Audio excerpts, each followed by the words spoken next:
Yo, what's going on, world? It's your boy Cuff with the Brain Surfing Podcast. We back with another one.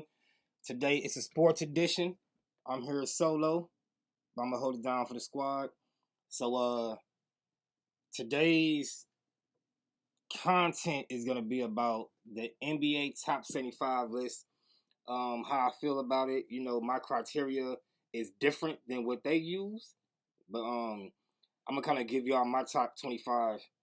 My top 75 list. But the way I'm gonna do it is I'm going to pick the top 15 players from each position, and then that will add up to my 75. And my criteria is basically the same what they did. You know what I'm saying? But if you got Curry to 6 rings, 4 rings, 5 rings, he was the third, fourth option, 6-man, shit like that. Just because you got multiple rings and one defensive award and a gold medal, don't mean you on my top 75. You know what I'm saying? Like, I'm going with the best small forwards, the best power forwards, the top 15 players at each position, right? So, I got all these damn papers and shit. I just finished this shit. But, let me see. How should I start? Should I start off with giving y'all my top 15 at each position, or talk a little bit about the guys that I feel could be replaced? I think I'm gonna start with the top 15 every position, because that's probably a little more entertaining than, you know, speaking on the guys who can be replaced or should be replaced. Either could or should be replaced, either or. But yeah, man, so like I say, the way I'm doing it is my top 15 at each position, and that will round up to my top 75 all the time. You know what I'm saying? And like I say, let me rephrase it a little different one more time. I'm picking the top 15 players at each position, which will round up my top 75. If I was doing it by the top 75 players, period, it's a little harder, because it's like, how do you have how you compare a guy 7 feet playing center compared to a guy 6'2" playing point guard? If it comes, we got 74 players, right? And then we got 2 greats, but one's a point guard and one's a center. Like, how do I go about putting one on the list and making the other one not being on? It is hard to compare people at different positions, especially when the positions require so much different type of skills. You know what I mean? So, with that said, obviously, you know, there might be more new school players on my list than old school, just because the new school guys can play multiple positions and shit like that. You know what I'm saying? So, their value to a team is higher than, you know, say, for instance, Bill Walton. Or, let me see, Bill Lambier. Let's just say for him, for instance. Back then, how the game was, he was very valuable. You know what I'm saying? He was, you know. But if you have a guy like Joel Embiid, he's much more valuable back then and now. You know what I'm saying? So I don't see how he wouldn't be on the list, but Bill Walton would. And not the best example, because Embiid has injuries. He hasn't had a long career yet. None of that. No MVPs, no championships. But just an example, skill-wise, where it's like, how could Bill Walton be there and Embiid's not there? You know what I mean? So, at point guard, I'm going to hit y'all with my honorable mentions first. Honorable mentions, goddamn. Woof. But, yeah, I got Derrick Rose, Dame Dollar, Tony Parker, Rajon Rondo, and Mark Price. I seen a post saying something about Mark Price being like one of the janitors and shit that Jordan went against. But low key, Mark Price was nice though. He one of the few people that's part of the 50-40-90 club, where you shoot 50% from 3, 40% from the field, and 90% from the free throw line. That alone, you gotta be top something. That's crazy, especially when you actually out there taking shots. You ain't just getting 5 shots a game, so everything is high percentage. You're actually out there balling. You know what I'm saying? And you're averaging those percentages. I mean, you gotta get some kind of credit for that. So, he was in my top 15, but I had to take him out because I forgot about 2 guys, and so I had to change shit up a little bit. But in no particular order, I have Magic Johnson. No particular order for point guards. I have Magic Johnson. You know what I mean? He's basically an all-around point guard. Not much of a shooter, but he's 6'9" with that ball handle. He can put you in the post, get the job done. You know what I mean? He had the sky hook, everything like that. Like, Magic was nice. even though he couldn't stretch the floor. And part of my criteria actually is being able to be effective in multiple generations, in multiple eras. You know what I mean? Like if I look at your highlights, look at your numbers, and do research on you, and it sounds like, excuse me, you're the type of player who could only be successful in a certain era, then your chances of making my top 15 on the position wise is lower than a guy who I feel could be effective in 2, 3, 4, whatever different eras. If you only could be effective in your era, you're probably not going to be on this list. When I say effective, I mean like a starter, not a six man, not a role player off the bench who come in with high energy, get rebounds, and defend. Like not that, because those guys don't make top anything list. So yeah, Magic Johnson could be successful in any era. So he's of course in there. Steph Curry is a smaller guy, but he shoots so good. You know what I mean? It's like in any era they could set him a screen and he could shoot. So all that physical handshake shit, it sound good, but you get him a screen in that split second time, he still shoots very accurate. So I think he could get the job done in any era. Also has a crazy ball handle. Defense isn't really good at all. You know what I mean? It's got better over the years, but the Warriors still more trying to hide him on defense. You know what I mean? But outside of defense, everything else is good. He can finish around the rim pretty good. Everything in mid range is nice, even though he don't take mid range much, but it's good. You know what I mean? Even this year when he was shooting, I think it went up now, but he was shooting kind of lower percentages from the field, but it's went up. He do a little bit of everything. So yeah, I got him up there. The next one, some may say he a shooting guard, and I look at him more of a shooting guard, but once again, I got all my stuff off of just research, and most places had him listed as a point guard. So, with that being said, Allen Iverson, AI, the answer, Young Philly, yo, he made my top 15 point guards ever. So we got Magic Johnson, we got Steph Curry, we got AI, small as hell, but of course he be effective in any era. One thing about AI I would say, as far as in the newer generation, he can't really shoot threes too good, just like Westbrook can't. You know what I mean? And I don't know how great he would be in this era. I'm not really sure. I know he would be a nice player. You know what I'm saying? Like for sure, he'll get buckets all over the court, all kind of shit. You know what I'm saying? But yeah, there's not many guys in the NBA who are that small and can't shoot threes all that effective, but are looked at as stars in the league. So I have to question that, but yet still, I look at AI like, man, he just has a heart, bro. So fuck it, man. And I love small guard. I mean, I'm 5'8". I've been this height forever. So you a small guard getting the job done. I really fuck with you. So AI's on the list. After that, one of the best point guards ever who don't get mentioned enough, but he's definitely on my list, and I think he's a top 5 point guard. That is Jason Kidd. The man was a beast. First of all, came to the league, real good passing, real good defense, a great leader, so forth and so on. As time went on, next thing you know, he had the three ball. And even before he got that, he's a problem. But once he got that, it was shooting more consistent and at a good rate. Oh my God, J Kidd was a problem. Why he don't get talked about much, I'm not sure. He get ready to defend everything, so he was nice, man. After that, another person kind of slept on. I guess because of injuries, you know what I mean, and stuff like that. But if you watched him play, and you can only imagine if he didn't have the injuries, what his career would have looked like. Penny Hardaway, man. If you don't have Penny in your top 10, like I don't feel like if you disagree with me that you're hating on the guy. That's just your opinion. You know what I mean? It is what it is. You feel me?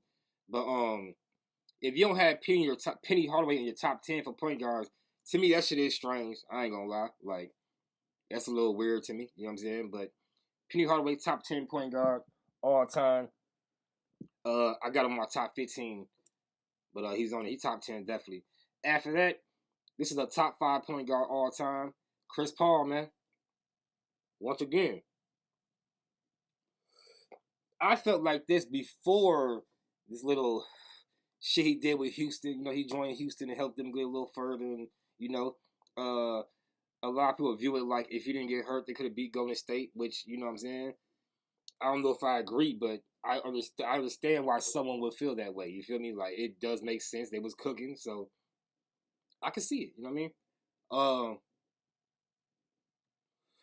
I had Rondo on my list, man. I told you already he's an honorable mention, but I had Rondo. I had Rose on there and Tony Parker. I had to take them all off, but yeah, man. Next up, John Stockton. Some of y'all might have seen me on social media, so-called like hating on John Stockton, saying how he would have got cooked in today's NBA.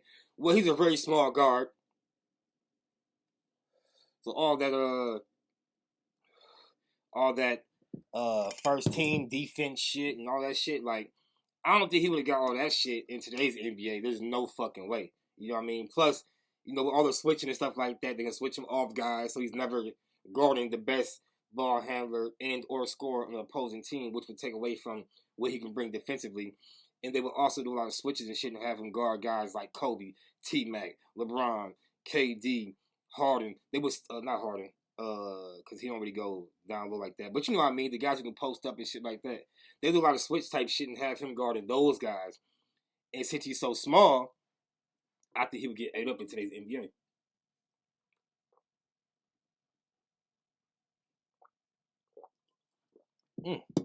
Excuse me.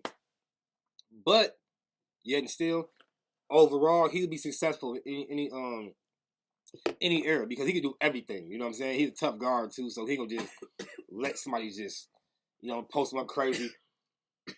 He gonna give it just as much as it comes. You feel me? So yeah, I got John Stockton on there. Next up, we got Kevin Johnson. He never gets talked about. If you don't know who he is, it's a highlight. You can see him dunking on Jordan with his left hand. Nah, wait, time out. That was John Starks. That was Starks. But still, Kevin Johnson played with the Phoenix Suns. They had a nice ass squad. He could shoot, he could defend, he could finish good. He had a nice ball handle. I feel he's one of the guys who are a little advanced for the time he played in, actually.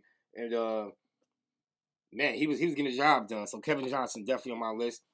After that, we got a two-way player who played back in the day. For everybody who felt like I be hating on guys who played way back then, it's not that. It's just, do I feel you could be successful if you played in multiple different eras. And a lot of those guys from the 60s and 70s, I don't think they could be.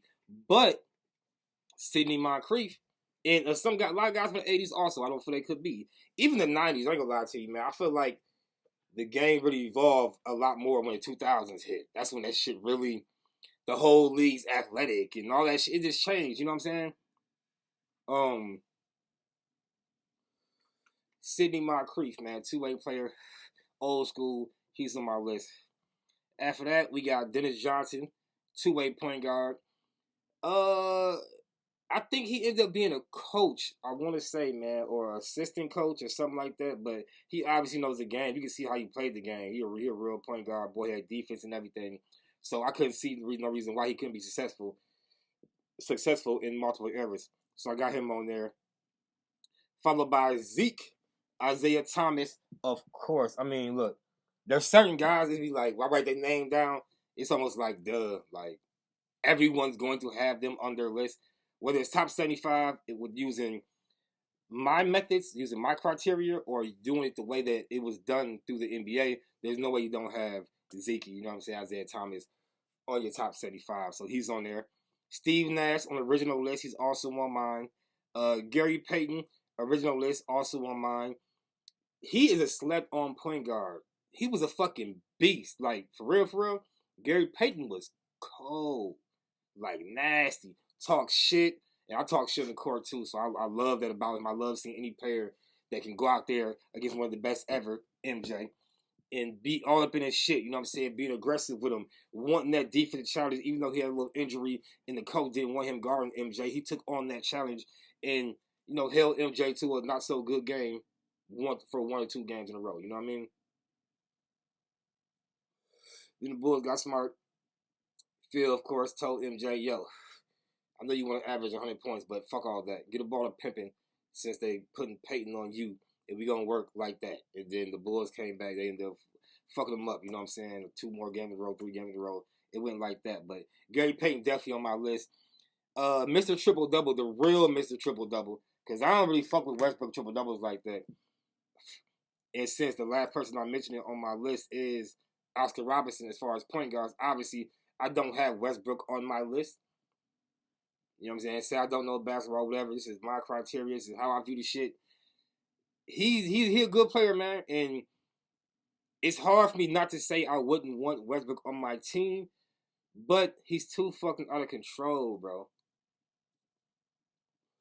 And he's lost with too many very, very cold players where it's like at some point you gotta be like, okay, it's him. Like, it's him. It is what it is. It's Westbrook. Like, he's the disease with every team he's been on that wasn't successful other than the Wizards. He probably made them actually better and took them further than they would have went without him. Not saying the other team he was on with KD and shit. I don't know, because maybe some of them teams would have been better without him also. I'm not sure. But Oscar Robertson, Mr. Triple Double, he's on my list. For all reasons. We all know about Big O. So yeah. Next up, man, we move into the shooting guards, the most exciting position in the NBA, history-wise. The more flashy guys, as far as, they're a little bit more above the rim. Shit like that. Even though I got some straight snipers on my list, you know what I mean? But, yeah, so we're going to start off with an old school cat, Clyde Drexler. Another person that people would probably say I be hating on because they be like, yo, people say MJ didn't go against nobody. What about Clyde Drexler? And, like, Drexler was nice. Don't get me wrong. But I feel like Drexler started to fall off kind of quick. It didn't last that long. You know what I'm saying? Like, when him and MJ starts really, like, to really battle and shit like that, I feel like, I don't know, man. Drexler just wasn't that no more. He just, you know what I'm saying? I don't know. He one of the top shooting guards ever. I do feel that way, but let me just say it like this. Fuck it. If Drexler was the big comp for Mike, cool.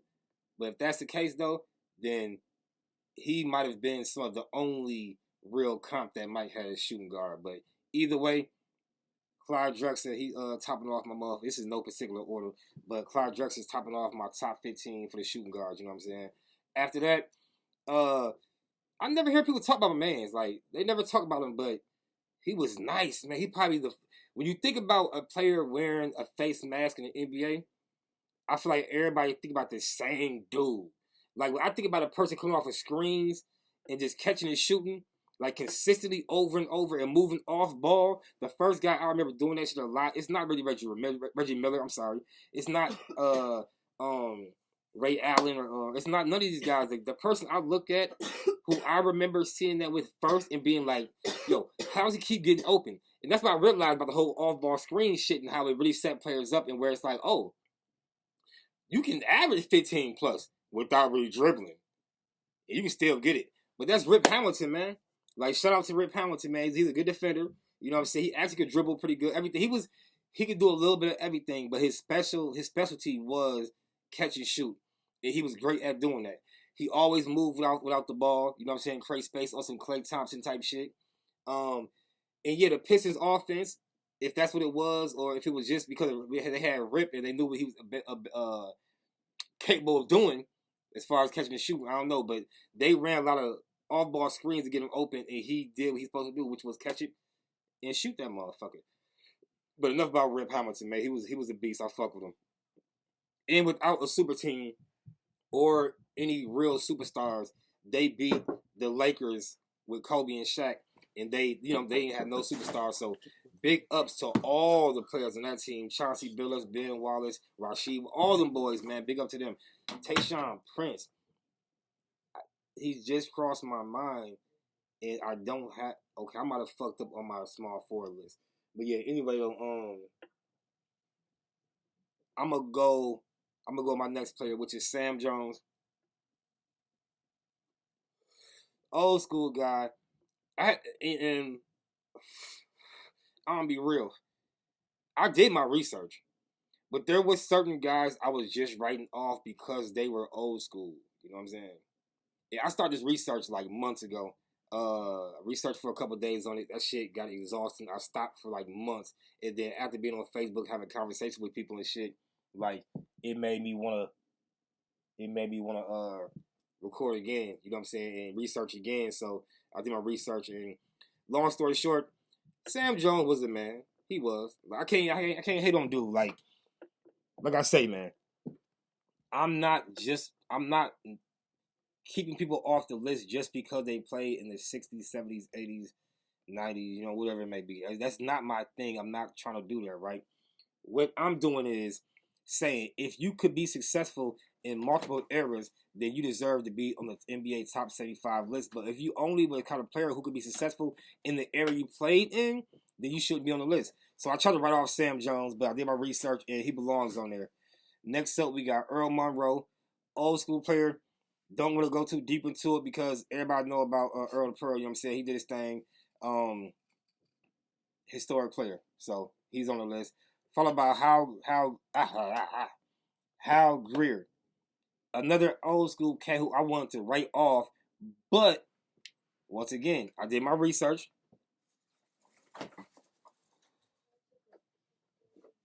I had to stop bullshitting. I did my research, right? And come to find out, he was a beast. I think he would have been successful in any era he played in. So Hal Greer is on there. Now let me get to my first row for real, because this is where the obvious shit, man. Let me knock him out real quick. One of the best shooting guards, one of the best players ever, Kobe Bean Bryant. Of course, he's on the list. I was never a huge Kobe fan, but I'm fucking realistic, and the truth is, yes, Kobe's on the list, man. He's one of the best shooting guards ever. Top two. It's between him and MJ. Top two. Pick which one you want, but they are very similar players. And I ain't gonna lie, I give the edge to Kobe. I ain't gonna lie. I think Kobe's a little better than MJ all around because all their skills are damn near equal. You feel me? Except MJ was more efficient. You know what I'm saying? But all their skills were just about equal. Except on Kobe's end of it, he could shoot from 3-point range better. So it's kind of pick your poison, you know what I'm saying? But my other top 15 shooting guards got Kobe up there. No particular order. Kobe's up there. I got MJ, of course, one of the best players ever. So, of course, he's one of the best shooting guards ever. Don't got to go too deep into that. Everybody know what he did. 6-time in the NBA Finals. 6-time Finals MVP. 6 NBA motherfucking rings. That shit sounds like a fairy tale, like a movie type shit. Don't seem real. But, unfortunately for niggas like LeBron, it's real. It is what it is. You know what I mean? Followed by my boy and my favorite player ever to play in the NBA, Tracy motherfucking McGrady. Look, I don't give a fuck how much T-Mac got injured. When he was out there, niggas knew he was out there. Like, T-Mac was T-Mac. You know what I'm saying? Like, Kobe was killing. I remember games where, a specific game where T-Mac and Kobe played. Lakers won, but one of them had 38 points, the other one had 41 points. You don't get that shit in the NBA today no more. Like, when the stars really battle and guard each other. Today, they call screens and get the mismatches and shit, which is smart basketball, don't get me wrong. So I don't hate the shit. I don't want to say that. I can't hate the NBA for getting smarter. You know what I'm saying? That's smart. But I do miss the times where mano y mano. Your superstar against my superstar. Let's see what happens. And him and Kobe did that shit, and that shit was nice. One had 38, one had 41. I don't want to say who had what because I can't remember, but they damn near scored the same amount. They was going at each other all game. It was beautiful, man. I love that shit, man. It was like, you don't get that anymore. The last time I really seen that shit, I feel like might have been with Bron and KD to a certain extent. You know what I'm saying? The finals. In head to head, you know what I'm saying? KD hit some daggers, you know what I mean? So KD won that battle. Once again, I'm a Bron fan, but I'm realistic. KD won the battle. It is what it is. Next up, we got Dwayne Wade. He's another one, man. It's like, if it weren't for, and it is what it is, you know what I'm saying? Like, you can't be like, oh, well, if he didn't play in the league, he didn't play, then I'll be the best. You can't say that. But if it wasn't for Kobe and MJ, then Dwayne Wade would probably be the best shooting guard ever. You feel me? I got him as the third best shooting guard ever to play in the NBA, and he's definitely one of the top 15 shooting guards. So he's on my list. Motherfucking Reggie Miller. I was not a Jordan fan, right?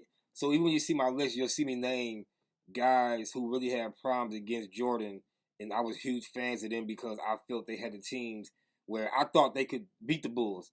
Didn't happen. We all know that. And they're not only on my list because I wasn't an MJ fan and they lost to MJ, but the way they performed against MJ also made me more of a fan of them also. So Reggie Miller, man, sniper, sniper. Another one of like I said, Rip Hamilton was one I seen come off the screens a lot. I feel like I see him doing more than Miller, but that's another one of the first guys that I seen coming off the screens and shit like that a lot, off ball screens, and realizing that there were other ways to score while playing basketball without having the ball in your hand, without being the primary ball handler. Like that was one of the guys who helped me realize that shit. You know what I'm saying? So Reggie Miller's on there. I'm gonna fly through a couple of them. Jerry West logo, he's on there. Everybody know what he did. Ray Allen, he came in. It was one of the guys that people said could be the next MJ. It may sound funny to a lot of you young dudes. I don't know if you watching real quick. Whoever on Twitch watching, in the chat, let me get your age in the chat real quick because I'm just curious, like how you view Ray Allen. Like you might know him as just a sniper and that's it. But he came in the league. People kind of compare him to Jordan a little bit and say he could be the next MJ. Ray Allen had a ball handle. He was dunking on niggas. Like Ray was cold. You know what I'm saying? He Got Game was a movie, but that shit wasn't no movie. Like he was really like that for real. So yeah, whoever on Twitch right now, I'm gonna try to involve you in the conversation some if you want to be. But yeah, write your age in the chat for me though, please and thank you.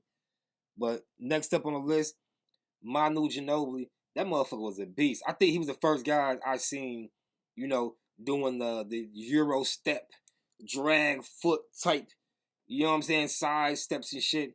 He might have been the first one we all seen doing that shit consistently.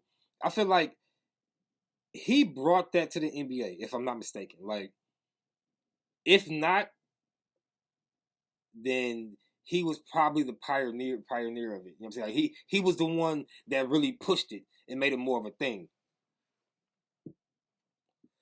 He got rings. Battle against Kobe. Wasn't scared to guard Kobe. Wasn't scared to guard T-Mac. Like, Ginobili was just the man, so I really fuck with him. Pistol Pete. A lot of people might be like, Pistol Pete, you got mad shooting guard. Like I said, I researched everybody, you know what I'm saying, and it was kind of 50-50. Sometimes he was listed point guard, sometimes shooting guard. So with some guys who were like that, what I did was, since I want them on the list, I just put them where it was easier to put them. You know what I mean? Like point guard was so stacked, and he's listed as shooting guard half the time. I said, fuck it. I'm going to just put him with the shooting guards because that's stacked too, but I can get him in there a little easier than I can get him in with the point guards, and he deserves to be there. So I did it like that, Pistol Pete. Followed by Vince Carter, who also was listed as small forward, depending where you look. But yeah, I got Vince on there. Vince was cold, man. I feel like he was never able to really put it all together. You know what I'm saying? Like, Vince was a beast, but at one point, he had a pretty good ball handle, a decent ball handle, and he was real athletic and could finish around the rim real good. But he wasn't shooting that good. And then when he developed more of a jump shot, I don't remember Vince having major injuries or nothing, but I remember he developed more of a jump shot, which is something smart to do. It's smart to do when you are athletic, get to the rim, finisher type person. At some point, you have to get your jump shot going because you're not always going to be explosive and shit like that to just keep doing it. So, yeah, he developed a more of a mid-range game and three-point shot. And I feel like he wasn't as aggressive going to the rim anymore. Like when he did this shit. He dunked on Morning, shit like that. When he did it. Like you knew he was there. But at the same time, when he learned how to shoot better, he started to shoot more than attack. You know what I'm saying? So he never put it all together, and I feel like that's part of the reason why, you know what I'm saying, I still got guys like D Wade and T Mac higher than him when it comes to all-time shooting guards. but he's on my top 15 though. Followed by, oh, I already did the first. Okay, I did that already. So we're gonna move on to the small forwards. We're gonna kick it off with one of the best small forwards ever. I'm gonna give you top 3 small forwards ever in no particular order. KD. Out of every player ever to play in the NBA, I feel like Kevin Durant might be the best scorer ever. The reason being is he can shoot efficient from all 3 levels on the court, and he's 7 feet with a high release. So you're not blocking his shot. And he knows this. So he's shooting very comfortable. You know what I'm saying? He don't take bad shots, but he's calm with it, he's patient with it, he don't force up shit. Like, Kevin Durant is probably the most complete scorer ever in the NBA. 7 foot with a good ball handle, could pull up on you, could jab step, you know what I'm saying, hit a jump shot on you, come down, like, all around score. He can fade away on you, you know what I'm saying, gets your rim finish. Like, KD is the best scorer ever in the NBA, in my opinion. So we're going to kick it off with KD first at the small forward, my top 15. Followed by my, it's crazy, man. I still say T-Mac is my favorite player ever. You know what I'm saying? It's crazy. I don't know if I ever let that shit go. But Bron is definitely number 2 if he ain't number 1. You know what I'm saying? But yeah, right now in the league, since he been in the league, basically, Bron has been my favorite player. But yeah, LeBron James, man, to me the best player ever to lace him up. You feel me? If you feel like it's Jordan, I understand that. I could make an argument with you for Jordan. But in the same sense, I feel I can make a valid argument for LeBron also. I'm realistic. I'm not biased. You know what I'm saying? Like, a lot of people who are fans of someone, they're biased. And in all reality, for me, I do understand why someone might say MJ over LeBron. If you say anyone else, then you just eating dick. You a hater. You hating on LeBron for some reason. You say Kobe, to a certain extent, yes, I can understand why you might say Kobe too. But if you say anyone over Bron other than Kobe and MJ, nigga, you hate. Bottom line, that's just all it is. Because he's a threat to MJ's throne. That's why people really hate him a lot, and that's how I feel about that. But followed by Bron, we got Larry Bird. And you know what? I'm gonna be honest again. Some say he is the best small forward ever. No one says he's the best player ever. Some say LeBron is the best small forward ever, and some say he's the best player ever. To me, that puts LeBron over Larry Bird, because Bird's not in the GOAT discussion. LeBron is. So how could Bird be the best small forward ever if there's another small forward who's in the GOAT conversation? So that kind of kills that. If you understand what I'm saying. Like, that kind of kills that. Larry Bird is not the best small forward ever. But if some feel that way, like, you probably an old head. Like, you older than me. You know what I'm saying? So, because of that, I understand. I get it. You an old head. You seen him play. I get it. A more physical era. You feel like blah, blah, blah. I got you, man. Cool. We gonna move on. We got, who's next? The Claw, Kawhi Leonard. He on there cause skill-wise, he just a beast. Like, he's pretty much a 3-level scorer also. You know what I'm saying? How I was saying KD was. He has one of the best mid-range games in the league right now. You know what I'm saying? DeRozan is probably number 1. But yeah, I'll say Kawhi got one of the best mid-range games. The thing with him is, man, is these injuries and shit like that that's been piling up these past few years. And I don't know, so, like, he got rings, everything. Like, the ring with San Antonio, right? Like, he was a major part of that. But, like, how do I put this? He was a major part of that, right? But in the same sense, the driving force was guys like Tim Duncan, Tony Parker, Ginobili. It was more of those guys. You know what I'm saying? So it's like, I don't know, man. I could see why someone may take Kawhi off for someone else, maybe. Using my criteria, you got to have him on there. But using the way the NBA does it, or the way that, put it like this: if you feel like if a guy's hurt too much, then he can't be on there, or if you bring injuries into it, health into it, then I can see why Kawhi might not be on your list. You feel me? And then take into consideration that one of his rings, the one with San Antonio, well, we got two with them. Either way, his rings with San Antonio, you know what I'm saying? He wasn't the pushing force, so the driving force. So yeah, moving on. We got Dr. J, pioneer. Some say he was Jordan before Jordan. I don't agree. I think people just say that shit because of his athletic ability.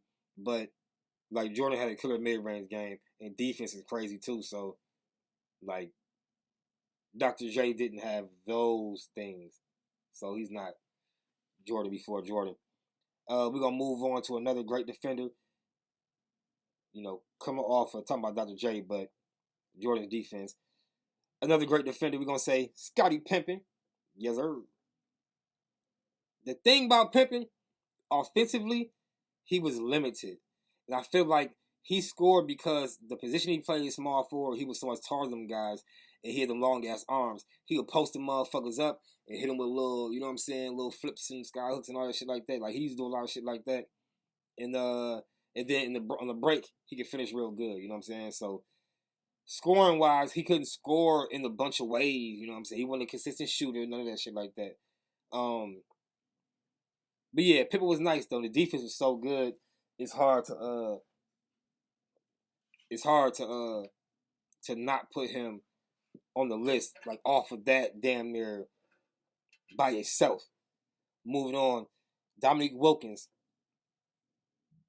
That's another dude who, if some was like based off my criteria or the NBA criteria, if some felt he shouldn't be on the list, I could understand it because I have some guys in honorable mentions who, you know what I'm saying, maybe you would make an argument for, you know what I mean? But Dominique Wilkins, followed by Carmelo Anthony, who never won anything, you know what I'm saying? And it was hard for me not to put him on the list. As you see, he made it. But another guy who, you know, if we're talking about skills, you feel me? Like what they bring to a team, there's players at small forward who are, you know, who could be on this list over than Melo because outside of scoring, he doesn't bring much of anything else. You know what I'm saying? Moving on to a similar guy, goddamn, Paul Pierce. But he got rings, which partly to do is he played with better teams than Melo. You know what I'm saying? So they got some shit to do with it. But yeah, Paul Pierce made the list, followed by James Worthy, Chris Mullin, who I feel a lot of people don't even know about. Like, you know, y'all probably don't know about him, Mark Jackson, the boys like that. But Rick Smith, who was he was kind of a 7'4" bum. Honestly, Rick Smith wasn't that good. 7'3", 7'5", something tall as hell. He wasn't that good though, but he was whatever. And then we got Grant Hill. That's another guy who they looked at like, oh, he could be a next Jordan. They said that shit about a lot of guys, and most of them, I feel like, turned out to be really good players, and some turned out to be great players, but nothing like MJ. Grant Hill was fucking cold though. Another one that was bit by the injury bug. You know what I'm saying? So it's like, you know, I can see why some may not have him top 15, small forward ever, but hey man, Grant Hill was a beast. Another thing about Grant Hill I love is the fact that he came back from injury, was not the same player, but he adjusted and was still getting the job done. One thing about Grant Hill I hate is I thought he was gonna come back healthy when he came to Orlando to play at my boy T Mac, but he didn't stay healthy and Orlando didn't do much of anything. But if him and T Mac could have been healthy together, I guarantee you, like they would have went to some Eastern Conference Finals more than one. You know what I'm saying? I couldn't see them being both healthy more than one playoff run because they both was some, you know, injury type dudes. And by the time Grant Hill got more consistently healthy, he was a little bit older, and you know T Mac had moved on to Houston, where T Mac could have won a ring also, but he got hurt. Man, it's fucked up. He had Yao, Ron Artest. They was battling Lakers too. They took the Lakers in 7 games, and man, I think that series Did T-Mac get hurt or did Yao get hurt? They're both injury prone too. T-Mac was always hurt, and he always had a teammate on his team who was nice also, who was hurt. You know what I'm saying? So, like, T-Mac shit was fucked up. But let me get off T-Mac again. I keep, James Worthy, Chris Mullin, Grant Hill, Adrian Dantley, Paul Arisen. Them two dudes, I try to, once again, it was a couple people who I kind of try to force off the list, and both of them were some of them. I seen the name, I'm like, oh, these niggas is getting off. Like, they played way back. I did more research on them, you know what I'm saying? Looked the numbers up, and their college career, NBA career, their accolades, and kind of find out, I think them boys would have been successful in multiple eras, so they on the list. Fuck it. Followed by the wrap it up, Bernard King. That wraps up my top 15 small forwards. I got a few honorable mentions, which I should have did for every position, but I didn't. But I got Rick Barry, Paul George, and John Havlicek. Man, don't hit on Paul George, man. Like, for real. Name 15 small forwards better than Paul George. Like, for real. Anybody, for real. Like, I gotta see your list if you can name 15. I know hitting the side of the backboard and all that, whatever all that shit, the goofy shit he did, like, you know what I mean? I get it. But you can't give me 15 small forwards better than him skill-wise. So, moving on to the power forwards, big man down low. I like all-around guys. Remember I said at the beginning, part of my criteria is the fact that can you be successful in multiple NBA eras? If you could only be successful in your era, that takes away from the way I view you. You feel me? Like, if you could only be successful in your era, that means you go to any other era, you getting 8. If that's the case, you can't be on my list. That doesn't make any sense to me. You know what I'm saying? So, damn, that's how that one gonna go. KG, probably the best power forward ever. That's gonna end up changing. You know what I'm saying? Because there's guys like AD if he was healthy. You know what I'm saying? Guys like that who can do so many things in the court. Giannis, which he might be the best. He's a power forward. You forget he is a power forward, not small forward. Damn. But yeah, right now I'm still giving it to KG, man. KG best. No, whoa, I'm tripping. KG is the first person I'm naming on my list. The best power forward ever is Tim Duncan. Quiet on the court, wasn't flashy. You're never gonna say ooh You're not looking for his highlights. I guarantee if you go to motherfucking YouTube and look up Tim Duncan top 10 plays, the views on that shit is either super low because motherfuckers know he ain't doing nothing spectacular, or they're super high because motherfuckers looking it up and they're laughing like this shit crazy as fuck. He was really killing out here just doing pivot off the backboard. Like he really was just going strong, simple dunk, run down court, no expression. Like it wasn't exciting, but Tim Duncan, best power forward ever. We're gonna go down to my boy Dirk.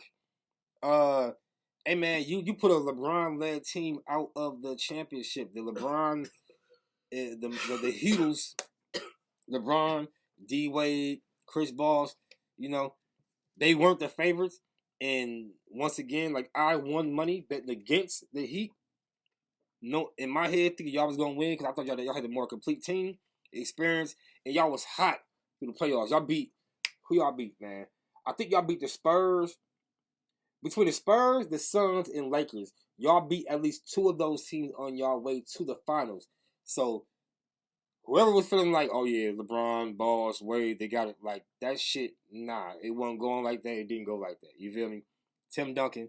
Moving on, we're gonna speed up a little bit.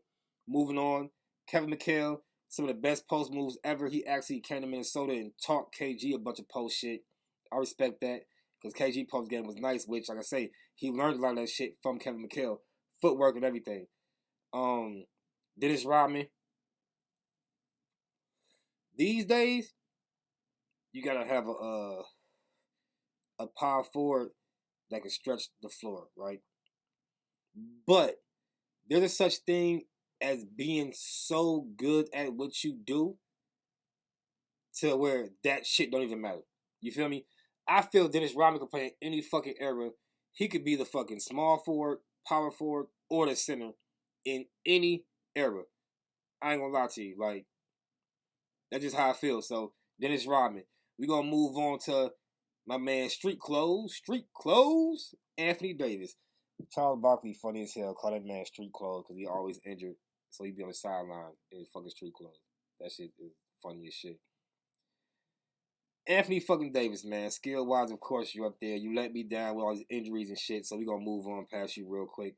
Now on to the top fucking. He's the top 5 power forward ever. I'm gonna say that before his career is done. You know what I mean? I'm gonna wait till his shit's all the way through before I give him number 1 or 2. But Giannis Antetokounmpo. Try saying that shit 3 times fast. Goddamn. Base for the most part, all around player can do everything except shoot the ball. I like the fact that he's not like Ben Simmons where he know he can't shoot, so he's not gonna shoot that motherfucker. I done seen him air ball, come down, take another one. I respect all that shit. You feel me? He ain't scared like fucking Ben Simmons, so I'm fucking with it. Followed by Draymond Green. Here you go. If he can get his 3-point shot back, it will be hard to not have him in the top 5 power forwards ever. You feel me? Like Draymond cold, but to me he gotta get that 3-point shot, the percentage up a little bit, and even without it, I ain't gonna lie, even without it, man, he's a big part of Golden State's success. I feel like without him, Golden State don't got. I almost want to say they don't have none of them rings, not including the KD rings, because the KD rings would have still happened. That was just a crazy ass squad, but outside of the KD rings, Golden State might not have any rings without Draymond. That's I'm gonna say that's facts. Fuck it. Without Draymond, Golden State would not have any rings outside of the KD era. Damn. Moving on to my boy Charles Barkley. He get hated on a lot because he all goofy on TV and shit, but he all chunky and shit like that. But Barkley was a beast. So yeah, he's in my top 15 power forwards. Another person that kind of get hated on, and I don't know if it's like on some blackball for the NBA because of his like drug habits and he just his weight issues and shit. Like I don't know what it is, man, but or maybe he ain't good on TV. I don't know. But Shawn Kemp, man, didn't have a long, super productive career because his weight issues. You know what I'm saying? But after he left Seattle, he kind of fell off. In a way, he kind of fell off compared to what he was. But Shawn Kemp definitely a top 15 power forward ever. If you ask me, he's the best in-game dunker ever. That man Shawn Kemp was throwing down dunk contest dunks in the game. You feel me? And don't point out Vince Carter because he dunked over a 7-footer one time. You know what I mean? Like, that's impressive. Don't get me wrong. But it's like, you say it's Vince because of that one dunk. I can say it's Shawn Kemp because he cradle dunk on a nigga. You feel me? I can say it's Shawn Kemp because he got the rebound, took one bounce, and reverse dunked on a nigga. Like, it's just different levels to this shit. You feel me? So, Shawn Kemp on my top 15 power forwards ever, and the best in-game dunker ever. Followed up by the mailman, Karl Malone. What the fuck was his goddamn celebration? It was so stupid. What the fuck did Karl Malone do? Oh my god. I know that he would dunk. He'll be dribbling and put his hand behind his head and dunk it. That was his little shit. But what was his celebration though? Whatever it was, the mailman, he was nice little, power forward. He had a mid-range game. He had good defense. He could rebound. Pick and roll shit with John Stockton was fucking disgusting. And with the NBA schemes today, I don't think that anyone would let them get that shit off. But yeah, I'm fucking with John Stockton and Karl Malone. So yeah, Karl Malone made my top 15. Followed him up by Elvin Hayes, legendary player. Y'all know what he do. Paul Gasol, who some might say is a center, but as I kept looking this shit up, he was listed as both. I said, fuck it, man. I'm going to throw him at power forward because, you know what I'm saying, he did play power forward a lot. And his skill-wise is more of a power forward also. So that's what I did for that one. Chris Webber, one of the most entertaining power forwards, maybe players ever to play in the game. Chris Webber was cold as fuck. Nice ball handle. He had nice little dimes and shit. Dunking on motherfuckers, getting little block shots, could rebound, little midi. You know what I mean? Like, Chris Webber was nice as fuck. And last but not least, a man who does not get talked about at all. I've been watching this motherfucker for like 10 years, right? And I never could figure out, did he have a big ass bald spot in his head? Or was it a gray spot?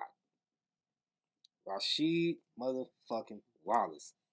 That boy was a beast. He can get you down low on the post, a little high, a little fadeaway with the little, you know what I mean? On 2K, you about to use his jump shot, whoever played 2K. You got a big man, it's a real high release and shit like that. So that shit worked good.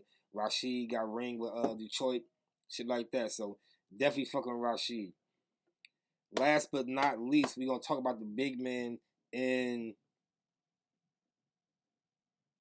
the centers might have been the hardest list to make. The reason being, finding 15 centers that I felt was like cold as hell wasn't the easiest thing to do. And like I said, one part of my criteria list is the fact that could you be successful in multiple eras?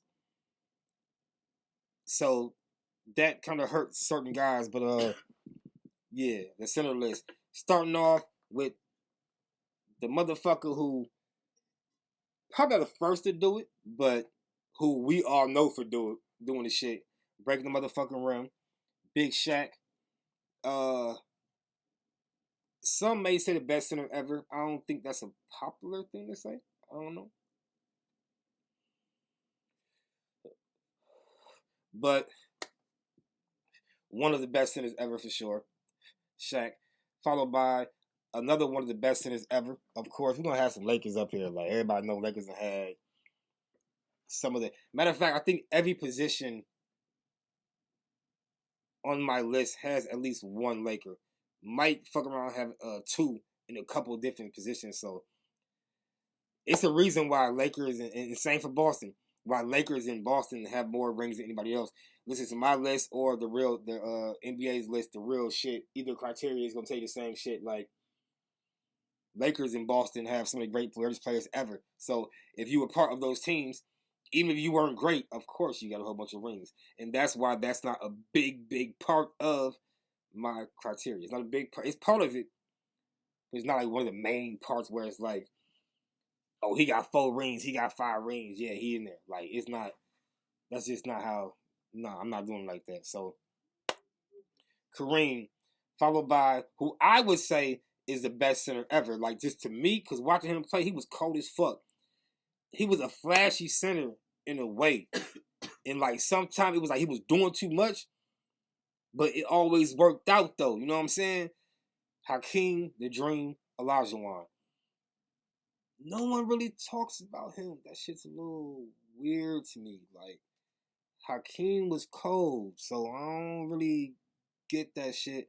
And as my podcast grows and shit like that, I'm gonna push, you know what I'm saying, people to do a little more research on these guys. Cause like when MJ retired, y'all do understand that that Hakeem Olajuwon got 2 rings. So it's safe to say that he was the second best player in the league to only Michael Jordan. Think about that.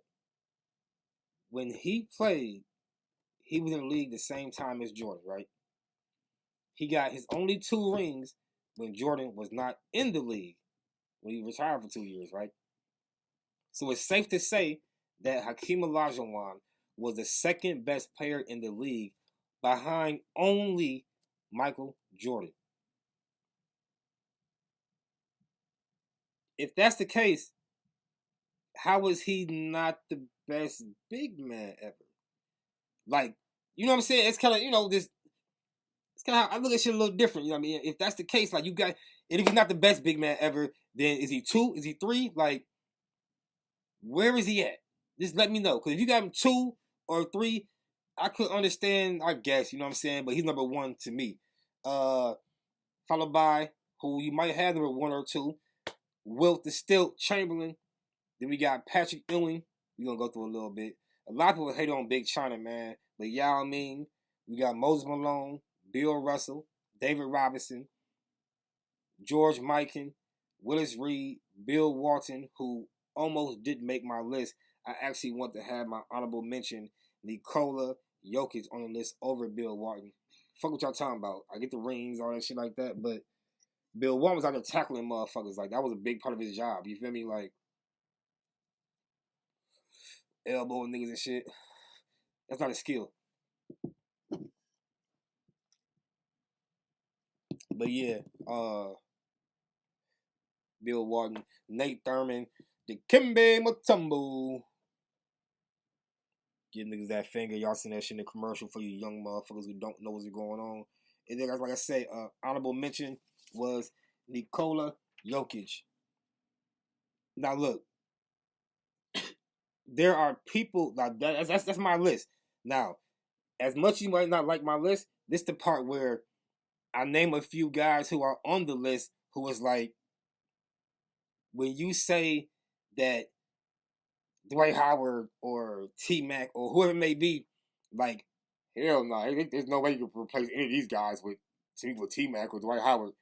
Yo, I'm going to read you some guys who I can make an argument shouldn't be on this list. Number one. And really, it's in no particular order. It's just like, I just, you know what I'm saying, put the names down, did my research on each one, and went from there. Number one, Hal Greer. Whether he's on my list or not, which I don't think he is, to be honest with you. Let me check that up. Let me see, make sure I ain't fucked that up, because that would be a little weird. Yeah, he's not on my list, right, because he shouldn't be. But he's on the list in real life. Man, this is what he did. This motherfucker averaged 19 points a game, 5 rebounds, 4 assists, 10-time All-Star, 1-time NBA champ, 1-time Defensive Player of the Year award. That's like nothing. It's not weak, but it's nothing special. It's just like, oh, he was a good player, like. But top 75, you tell me Klay Thompson couldn't be in here before him? Or maybe you feel like Klay Thompson got to do this shit for a couple more years. You tell me if he could do this shit and be in there, then how could T-Mac not be in there with his what do you got? How could T-Mac, like, once, okay, let me read him again. Hal Greer, right? He got 19 points a game, 5 rebounds per game, 4 assists per game, 10-time All-Star, 1-time NBA champ, 1-time Defensive Player award. Then you got Trace McGrady. We all know he was injured all the time, so he shouldn't be there. No, motherfucker. Listen, T-Mac, 7-time All-Star compared to dude's 10. Okay. Most improved player. 2-time NBA scoring title. All-time first team NBA twice. And all-time second team NBA 3 times. So look, he averaged 19 points per game, 5.5 assists, 5.5 rebounds, 4.5 assists, 1 steal, 1 block. What does this dude got that T-Mac don't got? 1 NBA ring. 3 more All-Star selections.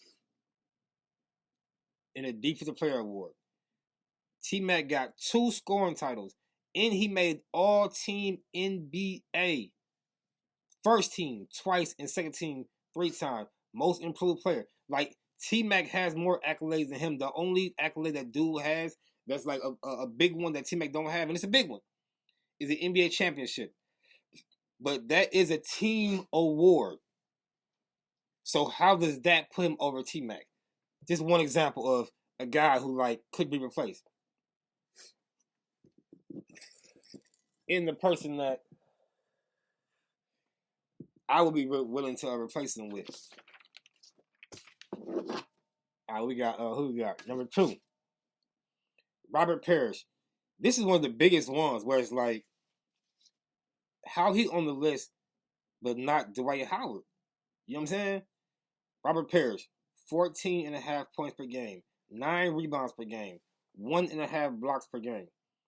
Let's start right there. Off of just those stats, if a guy's giving you that for their career, off of just that alone, do you look at him as one of the best players ever? He averaged less than 15 points per game, less than 10 rebounds per game. Just off of that, obviously no. Which means the things that put him above it is the fact that he was a 9-time All-Star, a 4-time NBA champ, 1-time All-NBA second and third team. He averaged over 11 rebounds or more twice in his career. Only 2 times he averaged 11 or more rebounds. Only 2 times in his whole career. Like, then you got Dwight Howard. But he got 4 rings. It was part of a Celtics dynasty. So, you got to put him there. Like, nah, that's not how shit worked to me. We're saying what player is better than the other player. Not what player played with the better team, motherfucker. Like, that's not what the question is, right? So, compare that to Dwight Howard, who is a 1-time NBA champ, a 5-time All-NBA defensive team, 8-time NBA All-Star, 3-time Defensive Player of the Year, averaged 18 points, 13 rebounds, and 2 blocks per game for his career. Let me just put this shit side by side. Parrish averaged 14.5 points, 9 rebounds, 1.5 blocks. Howard averaged 18 points, 13 rebounds, 2.1 blocks. Off the numbers, there's no question who's the better player. Off of just that right there. Then you got 9 All-Star selections for Parrish. You got 8 All-Star selections for Howard. It's about equal. You know what I'm saying? One difference. You got 4-time champ with Parrish. You only got 1 with Howard.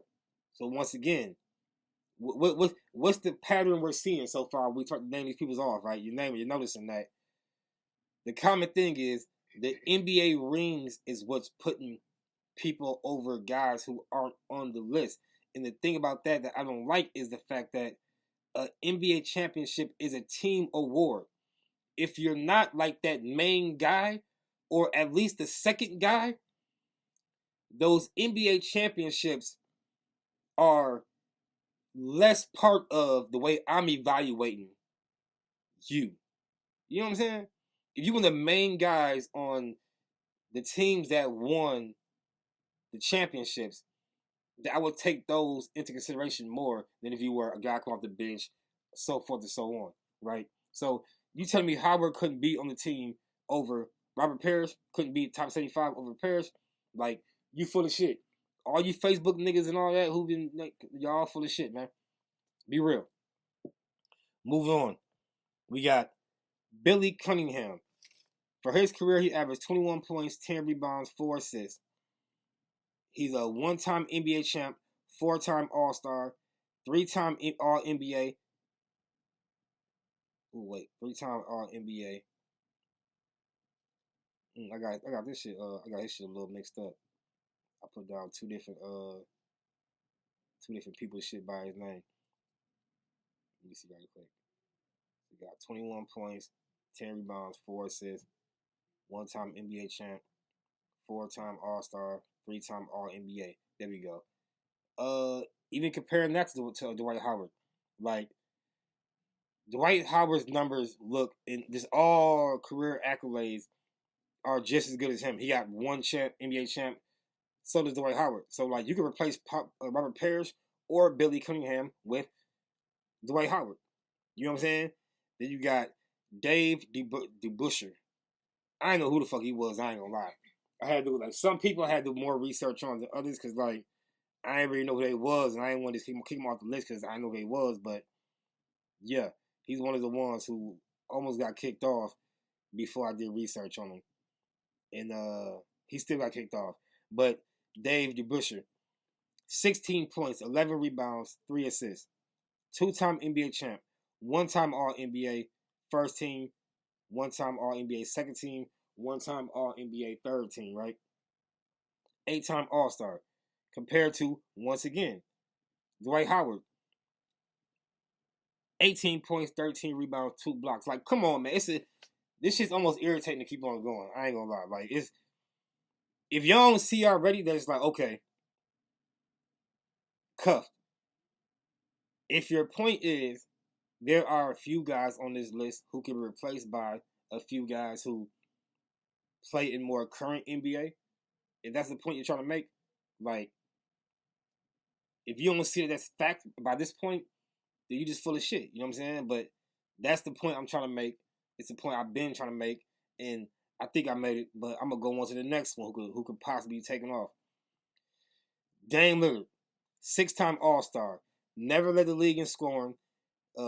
Even though he's known as one of the best scoring point guards and all that shit, motherfucker, whatever, cool. But I fuck with Dame too. 6-time All-Star, never led his league in scoring, never been to the conference finals, averages 24 points, 4 rebounds, 6.5 assists for his career, and also doesn't have defense like at all, right? So, accomplishments are nothing. You know what I'm saying? Like he ain't did nothing. And I fuck with Dame, but he ain't really did nothing. You telling me right now his career is better than Tony Parker? Like, nah. If we going off of rings and shit, right? Okay, cool. Cause what's my man's name? Howard's not there because he ain't got enough rings. That's why Robert Parrish is there or Billy Cunningham who don't got better numbers, but they got more rings. So they there, and Howard's not. Cool. So why isn't Tony Parker there over a guy like Dame Lillard? Because Tony Parker has 4 NBA championships, 8-time NBA All-Star compared to Lillard's no NBA championships, 6 NBA All-Stars. Tony Parker also was 4-time All-NBA. He was 1-time Final MVP. And Stephen Curry, who's on the list, has no Finals MVP. But even Tony Parker has one. So he's led a team to a championship. He was the MVP. So, like, he did that. You know what I'm saying? So how could he not be on the list, but you got Dame Lillard on the list? So regardless of who you like play style-wise, if we being honest and going off of whatever type of criteria, there's no way that Dame Lillard could be there and not Tony Parker. Moving on, I had George Mikan at first, but I took him off and put him on the list because I had to do more research. Because once again, I was hating. But Dolph Shays, who I realized real name is Adolf, but I think because the whole Adolf Hitler shit, you know what I'm saying? Like he didn't want that name or something. So like, yeah. Dolph Shays, he was nice, you know what I'm saying? He was good, whatever. But 18 points, 12 rebounds, 3 assists, 12-time All-Star. 15 NBA, he got All-Star game 12 times out of NBA, 15 NBA seasons. He made the playoffs 14 times out of 15 NBA seasons. He was a 1-time NBA champ. People knock Bron, they like he got 4 rings, okay, but he's 4-9. Because he been there 9 times, he won 4. So like he can't be a GOAT, he ain't all that good, whatever. Okay, cool. This dude been in playoffs 14 times. He got 1 ring. So no credit gets taken from him.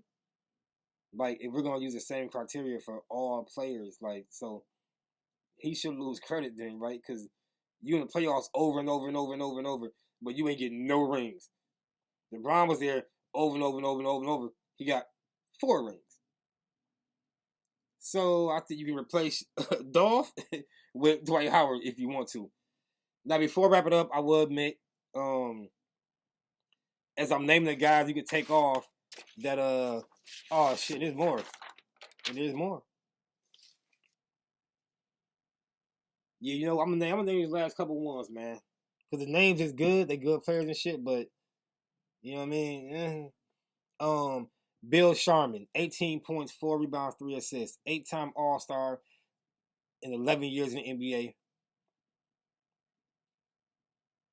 1-time NBA champ, 3-time All-NBA first team. He shot in the low 40s in 8 out of 11 seasons. So he played 11 seasons in the league and shot in the low 40s or lower 8 times in the league. So he wasn't an efficient scorer or nothing. He got 1 ring. So, I don't know. Maybe he was one of the pioneers or whatever, so he's always going to be on the list. But if he's there, then fuck it. 3-time champ, 19 points per game, 4 rebounds, 3 assists. 5-time All-Star, known as one of the best 3 or 4 shooters ever to touch a basketball, Klay Thompson. If you got Bill Sharman on there, then why not have Klay Thompson? Or, like I said before, Tracy McGrady. You know what I'm saying? If he's there, then how can they not be there? He only won 1 ring. Klay Thompson got 3. And Klay Thompson is one of the main contributors on the team that he plays with. So, if Bill Sharman can be there, how can Klay Thompson? Once again, we got Nate Thurman, 7-time All-Star, 15 points per game, 15 rebounds per game, 2 blocks per game. His numbers are real similar to Dwight Howard, right? Now, as a rookie, he only pulled in 7 points per game and 10 rebounds. That's a good rookie season, but it's not nothing. It ain't nothing special. It ain't nothing like, he was out there killing none of that shit. He only averaged 20 points. No, he didn't average 20 points until his 5th year in the league. And he averaged 18 to 21 rebounds at that time. You know what I'm saying? Like he was killing a rebound shit. So he was doing his thing, but he didn't get 20 points to his 5th year in the league. He averaged between 20 and 21 points for 5 years straight. Then dropped to 17, 13, and then never averaged 10 points again in the last 5 years of his career. And he also was averaging less than 10 rebounds at the same time. So he fell off. His career, for real, it sounds similar to fucking Dwight Howard. Except Dwight Howard has more accolades. So if Nate Thurman is there, then how the fuck ain't Dwight Howard there once again? Then we got Wes Unseld, 5-time All-Star, 2-time MVP, Rookie of the Year, 1-time All-NBA, he's a 1-time All-NBA first team, averaged 11 points, 14 rebounds, and half a block. He has 7 seasons with less than 10 points a game. 7 out of 13 seasons, he averaged less than 10 points per game. Like I said, there's other guys who could be on the list if you really look and dig deep into the shit. You know what I mean? Which most ain't gonna do and understand. And I understand, so I don't knock you. But if you're gonna talk about it, you might want to do a little research before you talk to me. Last but not least, Lenny Wilkens, 16 points per game, almost 7 rebounds. Almost 7 assists, almost 5 rebounds. 15 seasons, 9 All-Star games. He's an All-Star game MVP 1 time. And he's a Coach of the Year. You don't hear no rings or nothing. None of that shit. How is he top 75? I don't get it. Because if rings put you over you know what I mean? Why can't T-Mac be on the list if Lenny Wilkens is there? My ending conclusion is I feel like the NBA is waiting because some of these guys are still pretty young, like T-Mac and shit, like Dwight Howard still playing shit like that. They're probably going to replace these guys that I'm naming, the majority of them, if not all of them, on the 100-year anniversary. I'm gonna keep on I'm gonna have the episode on YouTube and shit, so you know what I mean. So Twitch, all that shit like that. So I'm gonna keep my shit, and we gonna see how accurate I am in 25 years, or whenever the next little list come out, which I think it is 25 years. But for everybody that tuned in, man, like, subscribe on Twitch. You been here the whole time. I appreciate you watching, whoever you are. You might know in the chat, but I fuck with you. Yeah, man. Once again, it's your homeboy Cuff. It's a Brain Surfer podcast. We out this bitch.